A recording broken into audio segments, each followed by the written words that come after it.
There's no place on Earth that's quite as isolated as North Korea, which makes it one of the most intriguing cultures on the planet. Thanks to details shared by people who have visited or defected, we've gotten a clearer picture of what it's like to live in North Korea, and sometimes it's the absence of the little things that can be the most shocking. Although members of North Korea's elite can get their hands on just about anything they want, ordinary North Koreans are resigned to a world without many of the things we Westerners take for granted. Here are a few staple items of our culture that are off-limits to the ordinary North Korean citizen.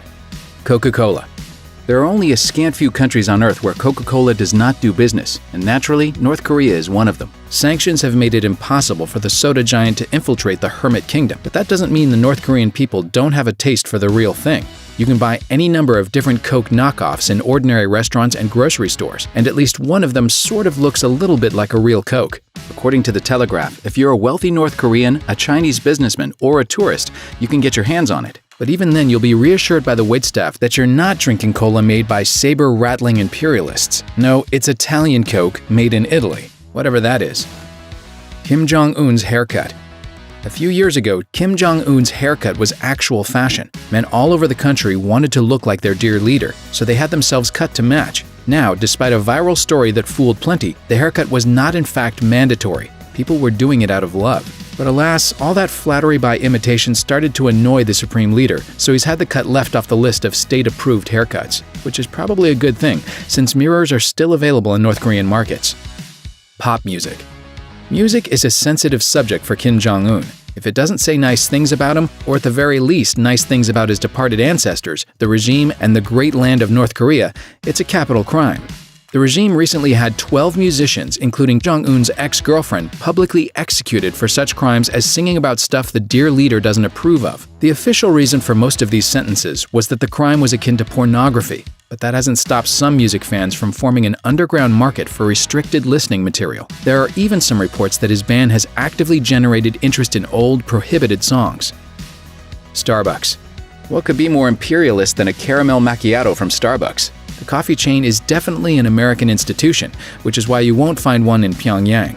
There are coffee shops in North Korea's capital that have a similar feel to what you'd find on any given corner in the metro cities of the United States, so there's no love lost on the lack of mermaid symbolatry. As one North Korean coffee shop owner said of the American chain, "I think it's for people who don't really understand good coffee." Now that burns. Hair dye. Going blonde is not an option for North Koreans, and neither is going red, green, or rainbow striped. Everyone's hair has to be black, unless it's gray. Only then do you have the option of dyeing it. Hair dye is considered a capitalist trend and must be eradicated at all costs. So what happens if you defied the regime and get your hair dyed anyway? Both you and your hairdresser get punished. McDonald's.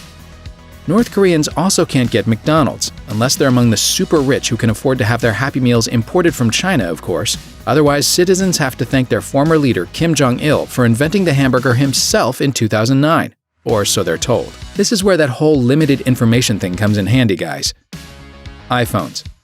It might come as no surprise that the same nation that doesn't allow most citizens to use the full internet wouldn't get in on the iPhone craze. But it's not for the reason you think. Like other American companies, Apple just doesn't do business in North Korea. As such, citizens who want to have mobile phones rely on imitation Apple products, like the North Korean smartphone that looks suspiciously like the iPhone. What its app store is allowed to contain is anyone's guess. Piercings. You can get your ears pierced in North Korea, but forget a nose piercing or a cute little belly ring. Piercings are also seen as symbols of Western imperialism, much like jeans and ponytails, which makes Kim Jong-un's strange friendship with Dennis Rodman all the more perplexing. According to the Telegraph, the North Korean fashion police are also in search of skirts that are too short, shoes that aren't the right shape, blue jeans, and people wearing t-shirts. The potential punishment for these indiscretions? Labor camps. Yes, really. Are you really willing to sacrifice everything for your denim? Thanks for watching. Click the grunge icon to subscribe to our YouTube channel. Plus check out all this cool stuff we know you'll love too.